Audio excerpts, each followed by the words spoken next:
ঘোষবাড়ির রহস্য বেরিয়ে আসতেই ভয় পেয়ে গেল দাদু। সম্পূর্ণ জানতে ভিডিওটিতে একটি লাইক করে দেখতে থাকো। গল্পে শুরুতেই দেখা যায় শ্রাবণ সকাল সকাল রেডি হয়ে নিয়েছে, কারণ আজ শ্রাবণের প্রথম গান রেকর্ডিং। আর তার জন্যই শ্রাবণ সকাল থেকেই খুব ব্যস্ততার মধ্যে কাটাচ্ছে সময়টা। এর মধ্যে বাড়ির সবাই চলে এসেছে ওম বাদে। তখনই রোহিণী বলে, বৌদি ভাই তুমি একদম রেডি হয়ে গেছে তো? শ্রাবণ তখন বলে, হ্যাঁ রোহিণী, আমাকে এক্ষুনি বেরোতে হবে। আসলে আজকেই তো আমাদের প্রথম গান রেকর্ডিং, তাই একটু আগে আগেই যেতে হবে।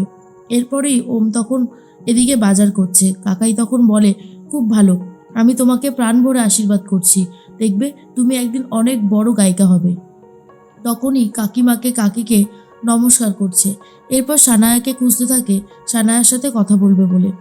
তখনই রোহিণী বলে, আসলে যতই হোক নতুন মা এরকম একটা খারাপ কাজ করেছে, সানায়ারও মনটা ভালো নেই। আমার মনে হয় বৌদি ভাই ওকে একটু সময় একা ছেড়ে দেওয়া উচিত, ও একটু সময় না হয় একা থাকুক। তখনই রোহিণীর কথা শুনে শ্রাবণ বলে, বেশ তুমি যখন বলছো ও এখানে থাকুক, আমি ওর সাথে পরে কথা বলে নেব। এরপর ভেঙ্কিও বলে, সিস তোমাকে কিন্তু আজকে গান গেয়ে ফাটিয়ে দিতে হবে, আর আমি জানি তুমি সেটা খুব ভালোভাবেই করতে পারবে। শ্রাবণ বলে, ধন্যবাদ। এর মধ্যেই বেরোবে বলে ঠিক করেছে। আর তখনই কাকাই জিজ্ঞেস করে, আচ্ছা শ্রাবণ, তোমাদের গান রেকর্ডিংটা কোথায় হবে? তখনই শ্রাবণ কথা বলতে থাকে কাকাইয়ের সাথে আর বলে, কাকাই কিছু মনে না করলে আজকে আমাদের গান রেকর্ডিংটা চাঁদমণি ডিয়ারিতেই হবে, তোমার কোনো আপত্তি নেই তো? কাকাই তখন বলে, না না, আপত্তি থাকবে কেন, অবশ্যই করো, আমাদের কোনো আপত্তি নেই। এর মধ্যেই শ্রাবণ চলে যাচ্ছে। আর অন্যদিকে মল্লারবাবু তার মাকে বাড়িতে দিয়ে যাবে হচ্ছে চাঁদমণি ডেয়ারিতে। এরপরে বসুদা বলে, মল্লার তুই কোথায় যাবি এখন? মল্লারবাবু বলে, মা তুমি এখন চলে যাবে বাড়িতে, আমি যাব চাঁদমণি ডেয়ারিতে। আজকে আমাদের প্রথম গানের শ্যুট আছে, ওখানে গান রেকর্ডিংও হবে। কথাটা শোনার পরেই বসুদা বলে, কি দরকার মল্লার, এসব ঝামেলার মধ্যে কি না থাকলেই নয়? আমি বলছিলাম কি, এসব ঝামেলার মধ্যে থাকতে হবে না, আমরা না হয় নতুন করে আবার অন্য কিছু করব, এসবের মধ্যে থাকিস না, এই প্রতিশোধের আগুনে যে আমরাও পুড়ে ছারখার হয়ে যাব। মল্লারবাবু বলে, সেটা আর সম্ভব না মা, তোমার ছেলে অনেকটা দূর এগিয়ে গেছে, এখন পিছিয়ে আসার কোনো সুযোগই নেই, তাই এখন আমাকে পিছিয়ে আসতে বললেও আমি পিছিয়ে আসতে পারবো না। এরপর মল্লার গাড়ি থেকে নেমে বসুধাকে বাড়ি দিয়ে আসার জন্য বলে দেয় ড্রাইভারকে। আর বসুধার খুবই ভয় লাগতে থাকে, কারণ যেভাবে মল্লার প্রতিশোধ নিতে এগিয়ে যাচ্ছে, মল্লারের না কোনো ক্ষতি হয়, ওমের না কোনো ক্ষতি হয়, এসবই ভাবতে থাকে বসুধা। অন্যদিকে দেখা যায় শ্রাবণ বলে, মল্লারবাবু আপনি চলে এসেছেন, আপনি যে আমাদের ইচ্ছেটানা ব্যান্ডের এত বড় একটা সুযোগ করে দেবেন আমি তো ভাবতেই পারিনি। আসুন দেখে নিন সবটা চারিদিকে ঠিক আছে কিনা।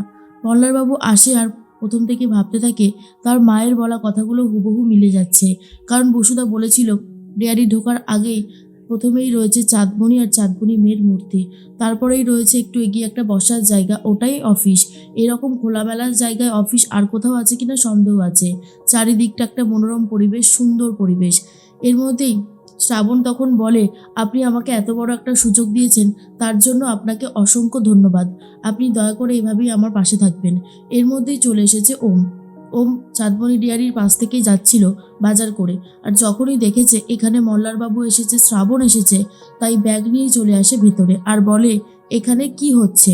তখনই শ্রাবণ বলে, এখানে আজকে গানের রেকর্ডিং হবে মিস্টার ঘোষ, আপনি জানেন না? তখনই ওম বলে, মানেটা কি? এই চাঁদমণি ডায়েরিটা আমাদের, আমার দাদুর। এখানে মল্লারবাবু এসেছে কিসের জন্য? এটা কি ওনার বাবার সম্পত্তি নাকি? তখনই মল্লারবাবু বলে, মুখ সামলে কথা বলুন মিস্টার ঘোষ, আপনি মনে হচ্ছে একটু বেশি রেগে গেছেন। এরপরই শ্রাবণ বলে, কি হচ্ছেটা কি? আপনি ওনার সাথে এই রকমভাবে খারাপ ব্যবহার করছেন কিসের জন্য? দয়া করে এটা করবেন না। ওম তখন বলে, আমি কি করব কি করব না সেটা কি আমাকে তুমি শিখিয়ে দেবে শ্রাবণ, আর তারপর আমি করব? সেটা তো কখনোই হবে না, তাই না? এরপরেই শ্রাবণ ওমকে কোনোভাবেই থামাতে পারে না। ওম রীতিমতো মল্লারবাবুর গায়ে হাত তুলতে চায়, আর তখনই শ্রাবণ হাতটা ধরে বলে, আপনি কিন্তু এবার একটু বেশি বাড়াবাড়ি করছেন। কেন করছেন এগুলো? দয়া করে করবেন না, এগুলো একদমই ভালো লাগছে না। আর তখনই শ্রাবণের কথা শুনে ওম বলে, তুমি কিন্তু এটা ঠিক করলে না শ্রাবণ, আমাদের ডেয়ারিতে একটা বাইরের লোককে নিয়ে এসে গানের শ্যুট করা, রেকর্ডিং করা, এটা তোমাকে মানায় না। এই বলেই ওম বাজারের ব্যাগ নিয়ে বাড়ির দিকে রওনা দেয়।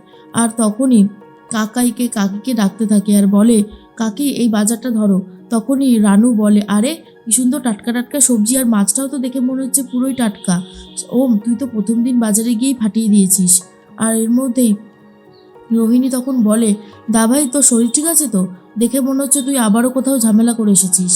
আর অন্যদিকে মল্লারবাবু বলে, আচ্ছা শ্রাবণ, এই এত রাগচটা একটা মানুষ যে কিনা আপনার সাথে সবসময় খারাপ ব্যবহার করে, আপনি তাকেই বাঁচাতে কালকে গুন্ডাদের কাছে গিয়েছিলেন?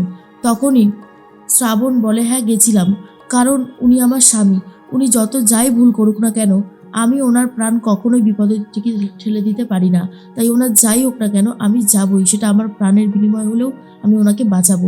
কথাটা শোনার পরেই মল্লারবাবুর ভীষণই ভালো লাগে। আর অন্যদিকে দেখা যায় যে কাকাই তখন বলে, কী রে ওম, তোর কী হয়েছে? ওম তখন বলে, আচ্ছা কাকাই, আজকে দেখলাম মল্লারবাবু শ্রাবণকে নিয়ে আমাদের ডিআরই থেকে গানের শ্যুট করছে, রেকর্ডিং করছে। কেন, কিসের জন্য? পারমিশন নিয়েছিল? ওটা তো আমাদের, তাই না? আমাদের বংশের ওটা, ওখানে ওখানে ওরা কেন শ্যুট করবে? কথাটা শোনার পরেই কাকাই বলে, শ্রাবণ আমার কাছ থেকে অনুমতি নিয়ে গেছে ওম, তুই শুধু শুধু এই ব্যাপারটাতে রাগ করিস না, তাহলে খারাপ হবে। এর মধ্যেই তখনই দেখা যায় যে রোহিণী বলে, দাদাভাই তোকে একটা কথা বলি, তুই তো ভালোবাসিস বৌদি ভাইকে, তাহলে সেটা স্বীকার করতে এত অসুবিধা কেন? ওম বলে, কে বলেছে আমি ওকে ভালোবাসি? আমি ওকে মোটেও ভালোবাসি না। রোহিণী, তোর কোথাও একটা ভুল হচ্ছে। রোহিণী তখন বলে, আমার কোথাও কোনো ভুল হচ্ছে না রে, আমি যা বলছি তা একদম ঠিক কথাই বলেছি, আমি কোনো ভুল কথা বলিনি। আর তখনই ওম বলে, ভুল বলিসনি মানে? আমি ওকে ভালোবাসি না, আমার কী ঠেকা পড়েছে ওকে ভালোবাসতে যাব? রোহিণী বলে, তাহলে বৌদিভাই কার সাথে মিশছে, কার সাথে কথা বলছে, কার জন্য গান রেকর্ডিং করতে যাচ্ছে, এগুলো তোর কাছে এত জানার বিষয় হয়ে উঠেছে কেন? যদি তোর কাছে আর 5টা মেয়ের মতোই হতো শ্রাবণ, তাহলে কি তুই ওর ব্যাপারে এত জিজ্ঞাসা করতিস, এত অবজেকশন করতিস? করতিস না তো। তুই শ্রাবণকে ভালোবাসিস বলেই আজকে তোর এত অভিযোগ কেন মল্লারবাবুর গান রেকর্ডিংটা করতে গেছে, তাই তো? শোন, ভালোই যখন বাসিস তখন মুখে স্বীকার করতে অপরাধটা কিসের বলতো? আমি দেখেছিস তো কত বড় ভুল করেছি, আমার মতন ভুল কিন্তু তুই করিস না, তাহলে কিন্তু আর তোকে খুঁজে পাওয়া যাবে না। এরপর রোহিণী উপরে চলে যায় কথাটা বলেই। তখনই ওম বারবার ভাবতে থাকে, তাহলে কি সত্যি আমি শ্রাবণকে ভালোবেসে ফেলেছি? শ্রাবণের মতো মেয়েকে ভালোবাসা যায় না, কখনো না, বলেই নিজের ওপরে রাগ করতে থাকে ওম। এর মধ্যেই দেখা যায় যে শ্রাবণ কথা বলতে থাকে মল্লারবাবুর সাথে, আর গান রেকর্ডিংও হয়ে গেছে। খুব সুন্দরভাবে গানের শ্যুট আর রেকর্ডিং হয়েছে। তখনই শ্রাবণ বলে, মল্লারবাবু আপনি তো বলেছিলেন আমার তো প্রথম গান রেকর্ডিং হয়ে গেছে, এবারে বলুন ঘোষবাড়ির 5টা রহস্যের মধ্যে একটা রহস্য ঠিক কী? এর পরের দিন দেখা যায় দাদু আর দেখা যায় বাসুদেব চলে এসেছে। আর তখনই তারা ট্যাবে একটা ছবি দেখে চমকে যায় আর বলে, বাসু এই ছবিটা এখানে আসলো কি করে? তখনই চলে এসেছে শ্রাবণ আর বলে, কারণ আমিও সেখানে ছিলাম দাদু। কথাটা শোনার পরেই দাদু আর এদিকে বাসুদেব দুজনাই চমকে গেছে। আর বোঝাই যাচ্ছে শ্রাবণ কিন্তু ঘোষবাড়ির একটা রহস্যের গন্ধ পেয়ে গেছে।